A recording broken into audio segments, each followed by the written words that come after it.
Assalamualaikum warahmatullahi wabarakatuh. Yang kami hormati Ibu Wildah Nurul Islami selaku dosen pengampu dari mata kuliah Studi Al-Quran dan juga teman-teman sekalian yang kami banggakan. Sebelumnya perkenalkan, saya Alvina Rahmadani dengan NIM 070406210063 bersama dengan rekan saya Ahmad Mahbubil Kamil dengan NIM 0704062161 dan Ahmad Sahlan Zakaria dengan NIM 070406216062. Di sini kami dari kelompok 7 akan membawakan materi tentang ilmu munasabah. Pengertian ilmu munasabah. Secara etimologi, munasabah berasal dari akar kata nasabah yang mengandung arti satu, berdekatan, mirip, dan menyerupai. Oleh karena itu, ungkapan Imam Az-Zakarsy mengartikan dengan dua orang yang mempunyai kemiripan atau kedekatan. Kata dekat sendiri yaitu dekat yang memiliki hubungan dekat, seperti halnya saudara sepupu ataupun semacamnya. Jika kedua munasabah dalam pengertian saling terkait, maka disebut dengan kerabat atau korobah. Contohnya dalam kalimat fulan yunasib fulan. Berarti si fulan A ini mempunyai hubungan dekat dengan si fulan B. Oleh karena itu dikatakan bahwa setiap sesuatu yang berdekatan dan mempunyai hubungan bisa dikatakan munasabah. Ilmu munasabah menurut istilah. Yang pertama menurut Az-Zakarsy. Munasabah adalah suatu perkara yang dapat dipahami oleh akal, dan tatkala dihadapkan kepada akal, pasti akal itu akan menerimanya. Yang kedua menurut Manna Al-Qottan. Munasabah adalah aspek yang punya keterikatan antara satu kalimat dengan kalimat lain dalam satu ayat, atau antara satu ayat dengan ayat lain dalam banyak ayat, ataupun antara satu surat dengan surat lainnya di dalam Al-Quran. Yang ketiga menurut Ibnu Al-Arabi. Munasabah adalah keterkaitan ayat-ayat Al-Quran, sehingga seolah-olah merupakan satu ungkapan yang mempunyai kesatuan makna dan keteraturan redaksi. Dan menurut Ibnu Al-Arabi, munasabah merupakan ilmu yang sangat agung. Dan yang terakhir, menurut Al-Biqai. Munasabah adalah suatu ilmu yang mencoba mengetahui alasan-alasan di balik susunan atau urutan bagian-bagian Al-Quran, baik dengan ayat ataupun surat dengan surat. Latar belakang ilmu munasabah. Munculnya ilmu munasabah ini berkenaan dengan sikap para mufasir pada saat itu yang selalu bertanya-tanya tentang hubungan antara satu surat dengan surat lainnya ataupun antara satu ayat dengan ayat lainnya, yang seakan-akan tidak punya hubungan sama sekali. Ilmu ini juga digunakan untuk salah satu teori tafsir, yakni metode tafsir maudhu'i. Secara ringkasnya, sejarah ilmu munasabah ini muncul untuk memberikan solusi terhadap masalah Al-Quran yang dilakukan secara komprehensif dengan tidak memfokuskan suatu pembahasan hanya pada suatu ayat, akan tetapi mesti dilakukan penelitian dalam keseluruhan surat, bahkan dalam keseluruhan Al-Quran. Dalam tinjauan sejarah, ilmu munasabah merupakan ilmu baru, yang artinya ilmu ini lahir belakangan. Dan ulama yang pertama kali memberikan gagasan kepada ilmu ini adalah Abu Ja'far bin Zubair. Beliau adalah salah seorang ulama ahli dalam ilmu-ilmu Al-Quran yang hidup sekitar abad ketiga atau abad keempat Hijriyah. Sedangkan menurut Imam Jalaluddin As-Suyuti, ilmu ini dikembangkan pertama kali oleh Imam Abu Bakar An-Naisaburi di Baghdad, Irak. Pada tahap perkembangannya ilmu ini, ada yang mengatakan bahwa ilmu ini dipelopori oleh Abu Bakar An-Naisaburi. Dan pada tahap berikutnya, seorang ahli Al-Quran bernama Ibrahim bin Umar Al-Biqai dalam kitab Nazm Ad-Durar fi Tanazub Al-Ayyah wa Aswar, beliau membahasnya secara lengkap. Bentuk-bentuk munasabah dalam Al-Quran. Yang pertama ada munasabah antar surat, yang kedua ada munasabah antar nama surat dengan tujuan turunnya, yang ketiga ada munasabah antar kalimat dalam satu ayat, yang keempat ada munasabah antara ayat dengan ayat dalam satu surat. Yang kelima ada munasabah antara fasilah atau penutup ayat dengan isi ayat tersebut. Yang keenam ada munasabah antara awal surat dengan akhir surat. Dan yang terakhir ada munasabah antara akhir surat dengan awal surat selanjutnya.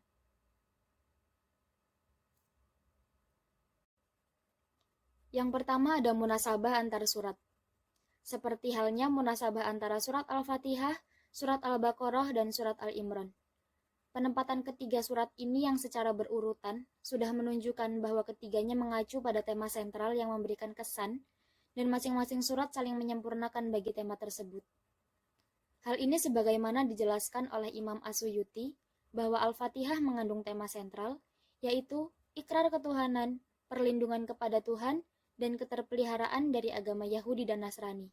Sedangkan surat Al-Baqarah mengandung tema sentral yaitu pokok-pokok atau kaidah agama. Sementara surat Al-Imran mengandung tema sentral yaitu menyempurnakan maksud yang terdapat dalam pokok-pokok agama tersebut. Munasabah antara nama surat dengan tujuan turunnya. Keserasian serupa itu, kata Al-Biqai, merupakan inti pembahasan surat tersebut, serta penjelasan menyangkut tujuan surat itu. Sebagaimana diketahui, surat kedua dalam Al-Quran diberi nama Al-Baqarah, yang berarti sapi betina. Cerita tentang sapi betina yang terdapat dalam surat itu pada hakikatnya menunjukkan kekuasaan Tuhan dalam membangkitkan orang mati. Sehingga dengan demikian tujuan dari surat Al-Baqarah adalah mengenal kekuasaan Tuhan dan keimanan kepada hari akhir atau hari kiamat. Munasabah antara kalimat dalam satu ayat. Munasabah antara satu kalimat dengan kalimat lain dalam satu ayat dapat dilihat dari dua segi, yaitu segi pertama, munasabah yang dapat dilihat dan diperkuat dengan huruf a'thaf atau kata penghubung. Contohnya, munasabah dalam bentuk al-madad atau berlawanan, sebagaimana dalam ayat 178 surat Al-Baqarah yang berbunyi, A'udzu billahi minasyaitonir rajim. Bismillahirrahmanirrahim. Faman 'ufiya lahu min akhihi syai'un fattiba'un bil ma'ruf wa ada'un ilaihi bi ihsan. Dzalika takhfifun mir rabbikum wa rahmah. Faman i'tada ba'da dzalika falahu 'adzabun alim. Kata Ar-Rahmah disebut secara eksplisit sebelum kata Al-Ahzab atau menyebut janji sebelum ancaman. Segi yang kedua yaitu munasabah dari dua kalimat dalam satu ayat tanpa huruf a'thaf. Contohnya dalam bentuk penjelasan lebih lanjut. Dapat dilihat seperti hubungan antara pakaian taqwa dengan pakaian biasa dalam menutup aurat. Sebagaimana dalam surat Al-A'raf ayat 26. Bismillahirrahmanirrahim. Ya bani Adam qad anzalna 'alaikum libasan yuwari sawatikum wa rishan wa libasut taqwa dzalika khair. Dzalika min ayatillahi la'allahum yadhakkarun. Yang artinya, hai anak Adam, sesungguhnya kami telah menurunkan kepadamu pakaian untuk menutup auratmu, dan pakaian indah untuk perhiasan, dan pakaian takwa itulah yang paling baik. Yang demikian itu adalah sebahagian dari tanda-tanda kekuasaan Allah. Mudah-mudahan mereka selalu ingat. Quran, Surat Al-A'raf, ayat 26. Munasabah antara ayat dengan ayat dalam satu surat. Sebagai contoh, dapat diperhatikan ayat-ayat pada awal surat Al-Baqarah mulai ayat 1 sampai 20. Ayat-ayat tersebut dapat diklasifikasikan menjadi 3 kelompok. Kelompok yang pertama, mulai dari ayat 1 sampai 5 menjelaskan tentang keimanan. Dan kelompok yang kedua, mulai dari ayat 6 sampai 7 menjelaskan tentang kekufuran. Dan kelompok yang terakhir, mulai dari ayat 8 sampai 20 menjelaskan tentang kemunafikan.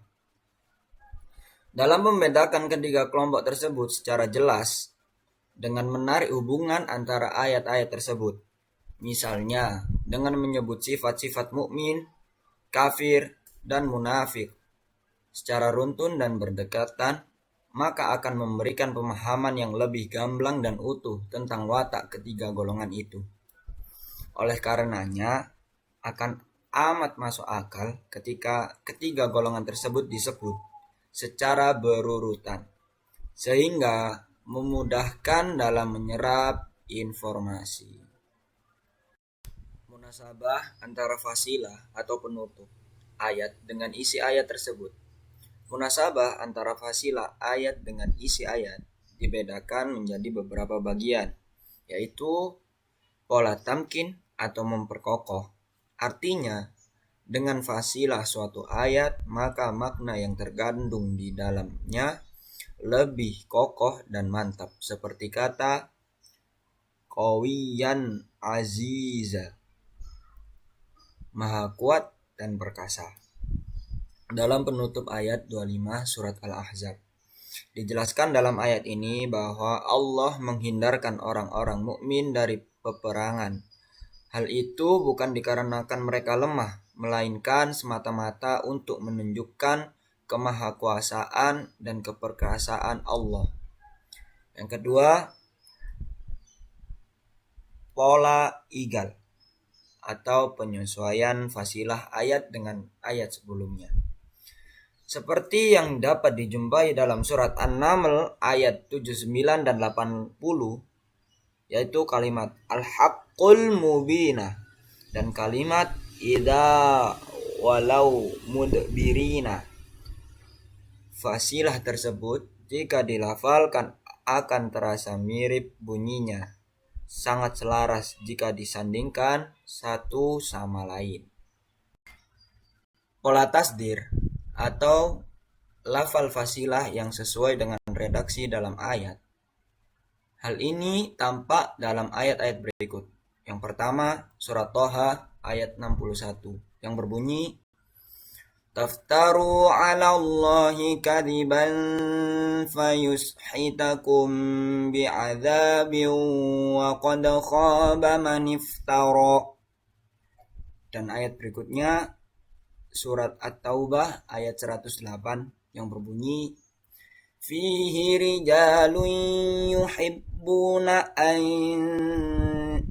tatahharu wallahu yuhibbul mutahhirin. Dan yang terakhir surat Al-An'am ayat 31 yang berbunyi, wahum yahmiluna awzarahum ala zuhurihim ala sa'a ma yazirun. Kalimat yang digarisbawahi di atas, bila diperhatikan akan tampak jelas fasilah itu merupakan pengulangan asal kata dengan redaksi yang dipakai dalam satu ayat tersebut. Baik kalimatnya terletak pada awal, tengah, maupun akhir dalam ayat. Redaksi fasilah merupakan isyarat dari makna ayat. Dapat dilihat seperti yang terkandung dalam surat Yasin ayat 37 yang berbunyi, Bismillahirrahmanirrahim. Wa ayatul lahumul lailu naslakhu minhun nahara fa idahum mudlimun. Fasilah mudlimun yang berarti mereka dalam kegelapan telah diisyaratkan dalam kalimat sebelumnya, yaitu naslakhu minhun nahara yang berarti kami tinggalkan darinya siang. Karena jika siang telah hilang, maka kegelapan akan datang dengan sendirinya. Dengan begitu, makna fasilat sebenarnya telah tersirat dalam awal ayat tersebut. Munasabah antara awal surat dengan akhir surat, seperti tampak dalam surat Al-Mu'minun ayat 117 dengan awal surat yang berbunyi, qad aflahal mu'minun, sungguh beruntung orang-orang yang beriman. Statement awal pada surat ini memiliki korelasi dengan akhir surat. Korelasi itu terjadi atas sunnatullah, bahwa jika dikatakan bahwa orang yang beriman sungguh beruntung, maka dengan sendirinya kaum kafir akan merugi. Kerugian itu secara eksplisit dinyatakan Allah di akhir surat Al-Mu'minun. Munasabah antara akhir surat dengan awal surat selanjutnya, yakni misalnya akhir surat An-Nisa yang berisi perintah agar mentauhidkan Allah dan beribadah hanya kepada Allah, berlaku adil pada sesama manusia, khususnya dalam pembagian harta warisan. Dijelaskan dalam Quran surat An-Nisa ayat 172 dan ayat 176 yang berbunyi, Bismillahirrahmanirrahim. La yastaghifal masihu ay yakuna 'amalan lillahi walal malaikatul muqarrabun. Wa may yastaghif 'an ibadatihi wa yastakbir fasayahsyuruhum ilaihi jami'a. Yang artinya yaitu Al-Masih sama sekali tidak enggan menjadi hamba Allah, dan begitu pula para malaikat terdekat kepada Allah. Dan barang siapa enggan menyembahnya dan menyombongkan diri, maka Allah akan mengumpulkan mereka semua kepadanya untuk diazab. Selanjutnya ayat Quran surat An-Nisa ayat 176 yang berbunyi, Yastaftunak qulillahu yuftikum fil kalalah ini imru'un halaka laysa lahu waladun wa lahu ukhtun falaha nisfu ma tarak wa huwa yarithuha in lam yakul laha waladun fa in kanat asnataini falahuma thuluthani mimma tarak wa in kanu ikhwatar rijalan wa nisaa falidzakari mithlu haddil unsayain yubayyinullahu lakum an tadillu wallahu bikulli syai'in alim. Yang artinya yaitu mereka meminta fatwa kepadamu tentang kalalah. Katakanlah Allah memberi fatwa kepadamu tentang kalalah, yaitu jika seseorang mati dan dia tidak mempunyai anak tetapi mempunyai saudara perempuan, maka bagiannya saudara perempuan itu 1/2 dari harta yang ditinggalkannya, dan saudaranya yang laki-laki mewarisi seluruh harta saudara perempuan. Jika dia tidak mempunyai anak, tetapi jika saudara perempuan itu 2 orang, maka bagi keduanya 2/3 dari harta yang ditinggalkan. Dan jika mereka ahli waris itu terdiri dari saudara-saudara laki-laki dan perempuan, maka bagian seorang saudara laki-laki sama dengan bagian 2 saudara perempuan. Allah menerangkan hukum ini kepadamu agar kamu tidak sesat. Allah Maha mengetahui segala sesuatu. Kemudian di awal surat Al-Maidah disusul perintah untuk memenuhi semua janji-janji baik, janji kepada Allah maupun kepada manusia. Dengan demikian, tampak terasa dalam benak pembaca dan pendengarnya suatu hubungan yang erat dan selaras antara kedua surat tersebut di dalam Al-Quran. Dasar-dasar pemikiran adanya munasabah dalam Al-Quran. Asy-Syaitibi menjelaskan bahwa satu surat walaupun dapat mengandung banyak masalah, namun masalah-masalah tersebut berkaitan antara satu dengan yang lainnya, sehingga seseorang hendaknya jangan hanya mengarahkan pandangan pada awal surat, tetapi hendaknya memperhatikan pula akhir surat atau sebaliknya. Karena bila tidak demikian, akan terabaikan maksud dari ayat-ayat yang diturunkan itu. Contoh surat yang terdapat munasabahnya yaitu surat Al-Isra yang dimulai dengan tasbih, ada munasabah atau relevansinya dengan surat Al-Kahfi yang dimulai dengan tahmid, sebab tasbih biasanya didahului dengan tahmid. Urgensi dan kegunaan mempelajari ilmu munasabah yaitu yang pertama, dapat mengembangkan sementara anggapan orang yang menganggap bahwa tema-tema Al-Quran kehilangan relevansinya atau keterkaitan antara satu bagian dengan bagian yang lainnya. Yang kedua yaitu mengetahui hubungan antara bagian Al-Quran, baik antara kalimat-kalimat ataupun ayat-ayat maupun surat-surat yang satu dengan yang lainnya, sehingga lebih memperdalam pengetahuan dan pengenalan terhadap Al-Quran dan memperkuat keyakinan terhadap kewahyuan dan kemukjizatan yang ada di dalam Al-Quran. Yang ketiga yaitu dapat diketahui mutu dan tingkat kebalaghatan bahasa Al-Quran dan konteks kalimat-kalimat satu dengan yang lainnya, serta persesuaian ayat atau surat yang satu dengan yang lainnya.